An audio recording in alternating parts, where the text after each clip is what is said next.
How's it going, folks? I hope you're well. You've just caught me on Boxing Day 2022 and as is tradition, I'm out doing a quick run. Just going to turn the demister on, excuse me. Out doing a quick run. Got a coffee with me. It's about sunset, decaf coffee.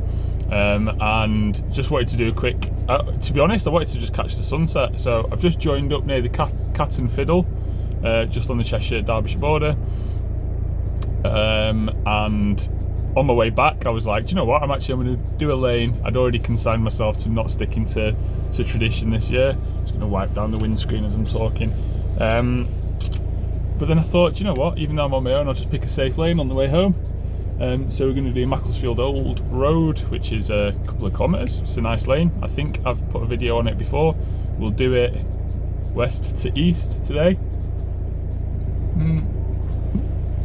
Good coffee. What's your favourite coffee, folks? Let me know in the comments. So yeah, we'll just trundle. We'll go for a bit of a pootle, and I'm going to turn the camera on at the top of the lane. I'm turning the camera on just at the Cat and Fiddle, so as you're heading towards Buxton from the Cat and Fiddle, I've just turned left there, first left. It's like a little diagonal split off the road. And, excuse me one sec. So I just paused you for 2 seconds because there was a bottle rattling around the back, which would have just annoyed me forever. So the reason I've joined a little bit early is because this road in itself is gorgeous. Looks like there's a few people doing some lanes here.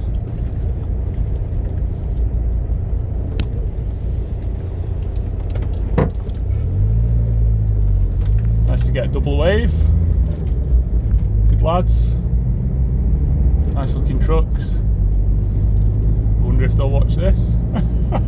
That'd be strange to see yourself back on someone else's dash cam vlog, wouldn't it? If you're watching this, lads, nice looking trucks. So yeah, this is a gorgeous little section of road leading to Macclesfield Old Road, I believe it's called, and it's just a nice little lane. Nothing challenging. I think this way is mostly downhill, if I remember rightly. Can't honestly remember now I've said that. But we'll find out. we'll find out. So, some of you may have heard the term Turkey Butty Run, which is tradition for quite a few clubs to do a Turkey Butty Run after Christmas, which is when you go out and do a few lanes and you make up your Christmas roast into a sandwich. Take that with you.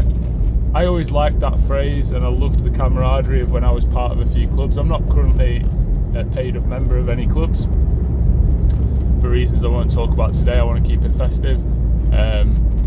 But I did used to love that vibe, that Turkey Butty Run vibe. Get out as a club, like, you know, have a packed lunch somewhere, do some lanes, have a trundle.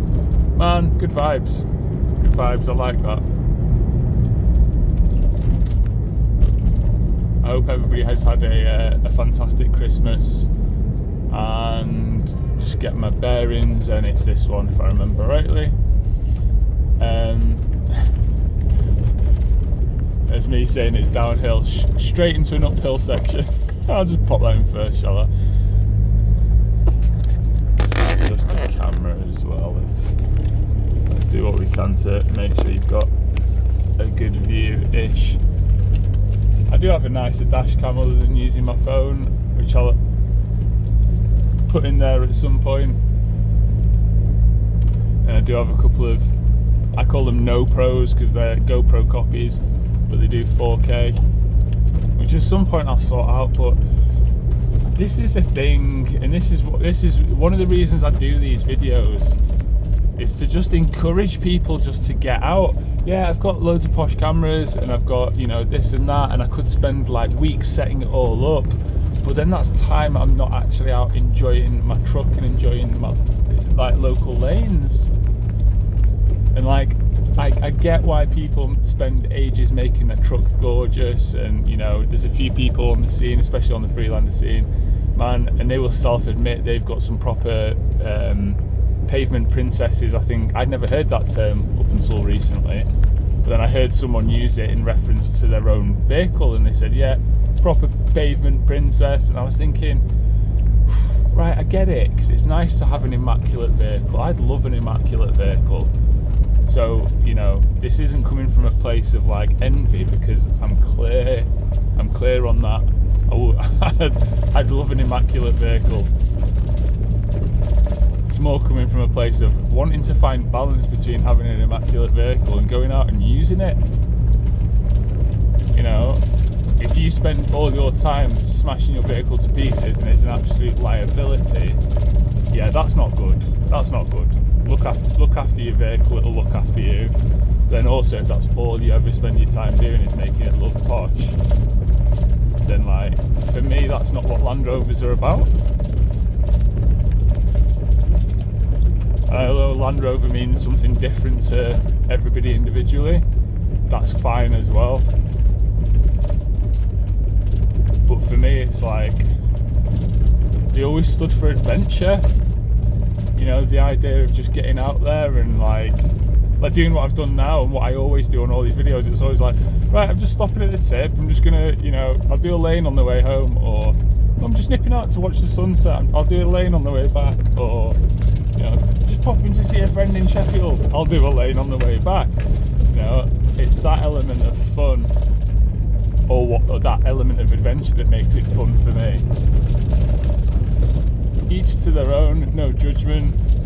But if you're sat on the fence and you're coming at your Land Rover ownership from a position of I can't get out until everything is immaculate, like, I implore you just to go out. A stock vehicle will do most of these lanes. A stock vehicle will get you around 80% of the lanes in the UK. And then a lightly modified vehicle will get you around the other 10%, and then the 10% that's missing, yeah, you might need a heavily modified vehicle if you want to go mud plugging or doing devil steps, or, you know, pig lane, or any of the sort of mega tough ones. But you know, old boy's this vehicle is only got a 50mm lift, some slightly oversized AT tyres, and he's done Horseshoe, he's done Strata, he's done most of the, you know, the renowned lanes. So you don't need to go overboard to be able to enjoy it. I think some people don't use their vehicles a little bit out of anxiety. Man, like, people slate Land Rover, so unreliable. Yeah, if you've got a 2015 Discovery Sport, expect electrical issues. Yeah, just expect them. But if you've got, you know, anything from sort of 2004 and earlier, the chances are there's nothing on it that won't get fixed with a bit of a love tap from a mallet. I think a lot of people also forget that era, you know, Land Rover were under BMW ownership. pretty reliable. It just gets slated because of more recent or perhaps previous, you know, British Leyland era, and it doesn't have to be that way.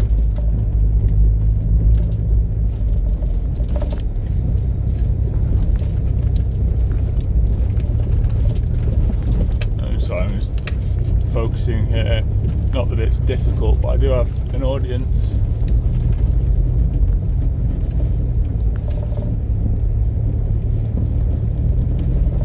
Give the young lad a little wave. Obvious sign of some off-piste in there. I didn't want to stop and pay it any attention whilst there was a couple of people watching, because I wouldn't want them to think that I was planning on going off piste there, or I approve of it. Bad news going off piste, guys. Just don't do it. Don't do it.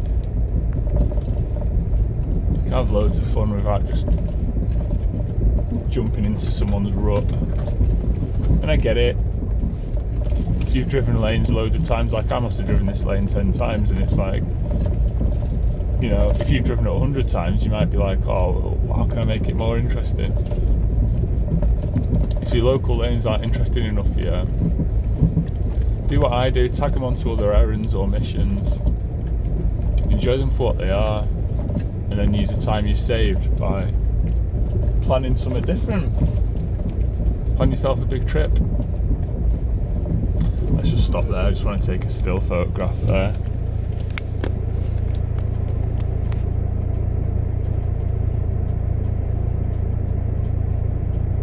Nice.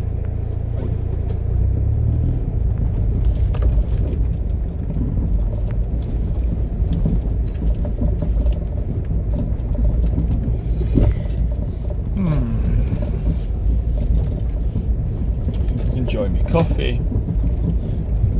What's your favourite brew, folks? Love to hear. Let me know in the comments. I'd also like to say, I'm not going to swear because I think Facebook's pretty tight. Not Facebook, YouTube's pretty tight on that. But yeah, past 100 subscribers. I checked the other day and it was like, I had a big announcement planned and everything, like, woo, 100 subscribers. And I checked the other day and it was like 106 or something. I was like, ah, thanks guys. And girls, I don't know if there's any girls.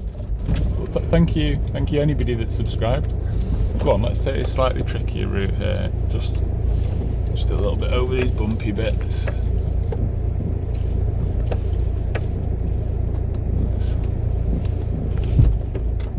Woo. I don't know if the camera picked up that angle, but that was probably picked that up. It was a jaunty angle.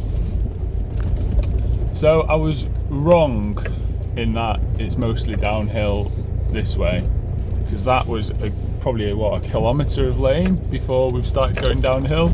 It's all gently trundling uphill, but I don't mind that. For those that aren't familiar with the Freelander one, I don't know if anyone's watching, because I've spotted a few people like van lifers and stuff subscribe to my YouTube recently, so welcome, all welcome. But for those that aren't familiar with the Freelander, or what I drive, it's a 2002 Freelander 1 manual. And they don't have a low box, they have a viscous coupling unit which goes on the prop between the front and the rear, which splits drive. There's argument about this, it's not far off 50-50 basically, and then it'll send more drive to the rear if needed. So I'm just a little bit distracted by someone in my rear view mirror, but it's just those kids on the bikes we passed earlier. So yeah, it's not got a low box, it's got traction control, which will activate the ABS as and when needed to send or to stop wheels spinning, which is pretty cool to see. If you lift a wheel, you'll see it, it'll go half a turn and then it'll stop, or a quarter turn even. It's pretty quick. And people are like, oh, would you not prefer like a low box and diff locks and all that sort of stuff? Man, trust me, apart from very, very, very steep climbs, there's very little call for it. And I will admit the failings of a Freelander one. It's not it's not a thoroughbred off-roader like a Defender is or anything like that. But also I've seen Defenders, just a centre diff lock, spinning tyres and stuck on stuff that this has just walked up, because the ABS is just, you felt it just tap tap tap as you go full revs. You'll hear the ABS kick in, tap tap tap tap tap tap tap, and then you'll just fly up. Whereas other things that are just relying on diff locks are just spinning wheels and struggling to find traction. So it was an educated decision, and I chose this route, and I'm very happy I did. Been one or two climbs, steep climbs, where I've let myself get stuck, or I've not been able to get up. And one of them, annoyingly, was just really wet grass. So annoying, frustrating. It was probably one. I was thrown off a little bit by the fact that I'd slid a little bit off piste, and I was terrified of just getting caught. It was farmland, and I was like, I don't want to be here spinning wheels like a couple of meters off piste, and then a farmer just come around the corner and catch me, and I would by rights have been out of order. So rather than spin wheels and destroy the land, I just allowed myself to reverse back, and just reversed off the lane. Didn't even have another go at it. I was just like, no, I don't fancy that. I don't want to, you know. I think I felt like the correct thing to do. I couldn't stop myself sliding off piste, but I could control what happened from that point onwards, and it felt right to reverse off. But it felt so annoying, the fact that you can do lanes like Horseshoe in Wales. For those of you that know, you know, man, it's a tough lane. Or you can do Strata, like wading in bonnet deep water, and then get thwarted by a bit of wet grass. But it was a combination of that and being off piste accidentally that it threw me. I reckon if I'd built up another bit of momentum and had a go at it, I could have nailed it, but I didn't want to. So I class it what it is. I'm honest. Sometimes to a fault. It is what it is. Right, coming towards the end of the lane. That was the 2022 turkey butty run without any turkey because I'm vegan. But maybe we'll save that chat for another. We'll save that chat for another video, shall we? If you're coming at this lane east to west, this is a fun little climb here. This one little rock step. I'm going to take the route which is going to cock a wheel in the air, because I think that's fun. Woo! As you can see, look at the horizon there. Yeah, it's a fair old angle, that. Camera never does it justice, does it? That looks rubbish on film. Right, folks, we'll wrap up there. Thank you for joining me. It's been fun. The sun's gone down as we've been trundling. I enjoyed it. I hope you did too. Got some cool stuff. Turn that heater down. Actually, I'm roasting. Got some fun stuff planned in the spring.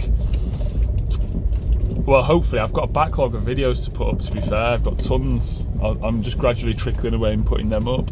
Once I'm up to date, I've got a bit of an overland trip planned. For those that didn't see, I did Canada in September, and I've got the Wild Atlantic Way planned. I've also got loads of footage from the 2 North Coast 500s I've done in Scotland. The Wild Atlantic Way in Ireland, that's going to be this March coming, 2023. And then I've got his MOT, fingers crossed. And then at that point, regardless of whether he passes or fails, I'll probably take him off the road for a month or two, just to have some TLC and the bed in the back is getting pulled out, fridge and a few other bits and bobs. So I'm looking forward to sort of doing all that. Right, I can see a car coming. I shouldn't really have my cab lights on, so I'm going to shoot. Folks, it's been a pleasure. Look after yourselves. Merry Christmas, Happy New Year. Catch you again next time. Bye.